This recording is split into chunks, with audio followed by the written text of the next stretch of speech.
ప్రభునందు ప్రేమైన దేవుని బిడ్డారా, ప్రభు అయిన యేసు నామమున మీకు శుభములు. జీవముగల దేవుని కృపావర్షం మీపై సమృద్ధిగా కురియునుగాక. ఈ దినం అనగా జూలై నెల 29వ తారీఖు 2026 బుధవారం హోలీ ట్వంటీ చర్చ్ మినిస్ట్రీస్ వారు అందించు అనుదేనామన్న ఈ దిన మన ధ్యానాంశం విజయం కలుగజేసే ప్రభు. దేవుని వాక్యం చదువుకుందాం అండి. ఆదికాండం 49వ అధ్యాయం 19వ వచనం. బంటుల గుంపు గాదును కొట్టును, అతడు మడిమను కొట్టును. దేవుడు తన పరిశుద్ధ వాక్యం దీవించునుగాక. దేవుని బిడ్డారా, మీరంతా ఎలా ఉన్నారండి? మీ ఆరోగ్యాలు ఎలా ఉన్నాయి? మీ కుటుంబంలో అందరూ బాగున్నారా? మీ యొక్క గృహాల్లో ప్రతి ఉదయ సాయంకాలాలు కుటుంబ ప్రార్థన జరుగుతున్నాయండి. మరి దేవుని మందిరం క్రమంగా విడుతున్నారా? దేవుని స్తుతించి ఆరాధించి ఆ ప్రియప్రభుని కొనియాడుతున్నారా? ఈ దినాల్లో మనకు దేవుని సన్నిధి, దేవుని వాక్యం ఎంతో అవసరం అండి. ప్రభువు వచ్చే దినాల్లో మనం ఉంటున్నాం. ప్రభు రాకడ కొరకు మనం సిద్ధపడాలి. అనేక మందిని సిద్ధం చేసి మనం ప్రభుకు సాక్షులుగా జీవించాలి.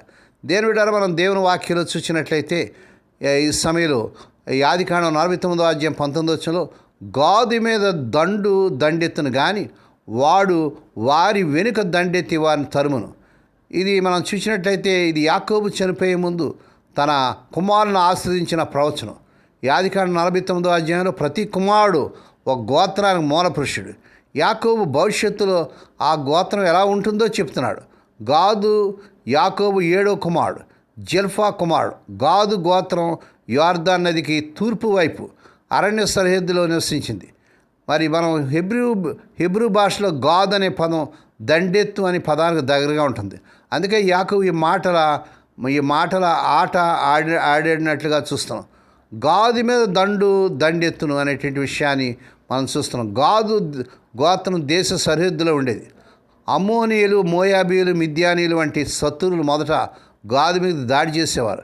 అంటే గాదు వాళ్ళు ఫ్రంట్ లైన్ సైనికులు లాంటి వారు. దాడులు మొదట వాళ్ళకే వస్తాయి. దేవుని స్తోత్రం కలుగాక. మనలో కొంతమంది గాదు గోత్రపు వారిలో ఉన్నాం. ఒక సమయంలో మనకు శత్రువులు విస్తారంగా ఉంటారు. ఒక దండులా వారు మన మీదకి వస్తారు. అవును, వారి మన మీదకి తాత్కాలికంగా విజయం లభిస్తుంది. వారు కలిగిన తాత్కాలిక విజయాన్ని బట్టి వారు గంతులు వేస్తారు. ఇలా వారు చేసేటప్పుడు మనం అర్థం చేసుకోవాల్సింది ఏంటంటే మన ధ్యాన వాక్యంలో మొదటి భాగం మాత్రమే నెరవేరింది. యాకోబు కుటుంబంలోని దాను గోత్రపు వారిలాగా క్రైస్తవులు ఉన్నారు అన్న విషయం రుజువైంది. ఆ క్రైస్తవుల మీద పడి తాత్కాలిక విజయాన్ని పొందేవారు ఈ లోకంలో అనేక మంది ఉన్నట్లుగా మనం చూస్తున్నాం. రెండవదిగా వారి వెనుక దండెత్తి వారిని తరుమును. దాడి అక్కడితో ఆగదండి. గాదు తిరిగి ఎదురు దాడి చేసి శత్రుడు తరుపుతాడు. గాదు గోత్రం వీరులకు ప్రసిద్ధి. మొదటి దినవృత్తాంత గ్రంథం 12వ అధ్యాయం 8వ వచనంలో గాదీయులు సింహం ముఖ వంటి ముఖము, కొండల మీద దుప్పులు వంటి వేగం కలిగిన యోధులని దేవుని వాక్యంలో రాయబడింది. దేవుని స్తోత్రం కలుగును గాక. దేవుని బిడ్డ, అది తాత్కాలికమైన వాటం పాలైన క్రైస్తవులకు అది ఎంతో బాధ కలుగుతుంది. మన ధ్యాన వాక్యంలో రెండో భాగంగానే మనకు తెలియకపోతే, దాన్ని నమ్మకపోతే మనం చాలా నిరాశ చెందేవాడమే. అతడు మడిమెన కొట్టును, చివరికి అతడు వారిని జయించును. ఈ వాక్యాన్ని మనం విశ్వాసంతో స్వతంత్రించుకోవాలి. దేవుని బిడ్డ, ముగింపు బాగుంటే అది బాగున్నట్టే అని ఒక ప్రఖ్యాత రచయిత అన్నాడు. అతను చెప్పింది నిజమే. ఒక యుద్ధాన్ని మనం అంచనా వేయాలంటే ప్రారంభంలో కలిగిన జయాపజయాలు చూడకూడదు. అంతిమ విజయం ఎవరు సాధించారన్నదే ప్రాముఖ్యమైన విషయం. సత్యానికి, నీతికి అంతిమ విజయం కలుగు చేస్తాడు ప్రభు. దేవునికి స్తోత్రం కలుగును గాక. యాత్రికుని ప్రయాణం, పరిశుద్ధ యుద్ధం అనే పుస్తకాలు రచించిన జాన్ బెర్నీ గారు ఇలాగ అన్నాడు.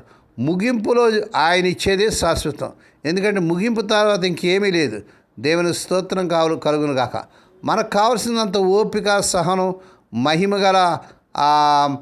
మహిమగల మన సైన్యాధిపతి మీద అత్యంచలమైన విశ్వాసం. ప్రభువైన యేసు క్రీస్తు మన ముఖాన్ని చెక్కుముక్కు రాతిలాగా రాయిలో ఉంచుకోవడం నేర్పిస్తాడు. శ్రమల గుండా ప్రయాణం చేయడం సాధన చేస్తాడు. ఇది పరిశుద్ధమైనటువంటి యుద్ధ విద్య. దేవుని స్తోత్రం కలుగును గాక. జయము హల్లెలూయా అని మనం చెప్పగలిగేంత వరకు ఆయన నాయకత్వంలో సాగిపోవాలి.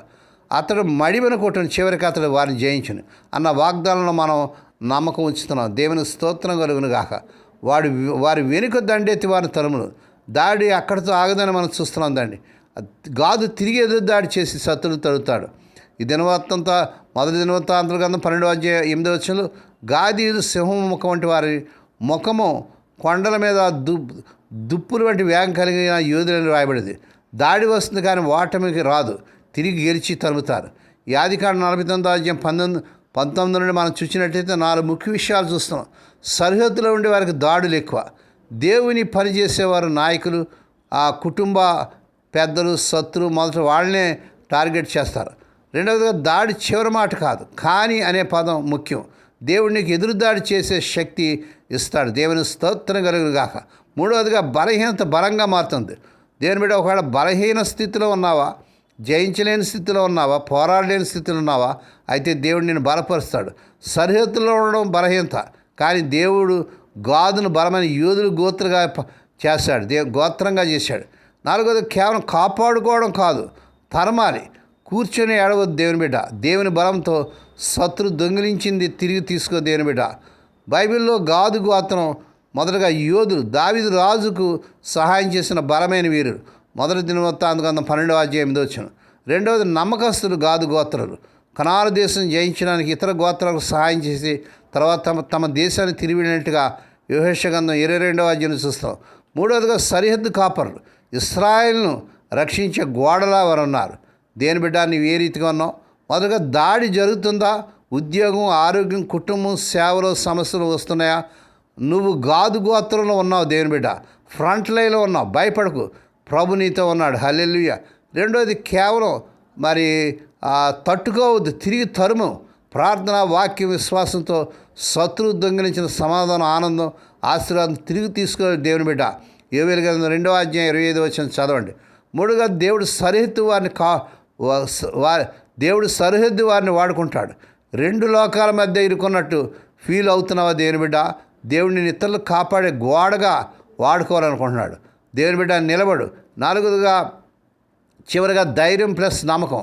గాదువాడు ధైర్యవంతులు మరియు మాట నిలబెట్టుకునేవారు. నీవు కూడా ధైర్యంగా ఉండి దేవునికి ఇచ్చినటువంటి మాట దేవుని బిడ్డ నిలబెట్టుకో. అనేక మంది మాట నిలబెట్టుకోరు, మాట ప్రకారం నిలబడరు. గాదు గోత్రం మీద దాడులు వస్తాయి, కానీ దేవుడు వాళ్ళకి శక్తి ఇచ్చి శత్రువులను తరిమే యోధులుగా చేస్తాడు. ఇక్కడ ద్వితీయోపదేశకాండం 33:20 గాదును విశాలపరిచేవాడు ఆశ్రదించబడుగాక. గాదు సింహం వలె పొంచి ఉండి భుజమును శిరస్సును చీల్చును. ఈరోజు నీ జీవితంలో దాడి ఎక్కడ జరుగుతుంది దేవుని బిడ్డ? కేవలం భరించడానికి బదులు దేవుని బలముతో వారి వెనుక తరమడానికి ఏ ఒక్క అడుగు వేస్తున్నావు దేవుని బిడ్డ? ముందుకు సాగు దేవుని బిడ్డ. జయం ప్రభువే ఇస్తాడు.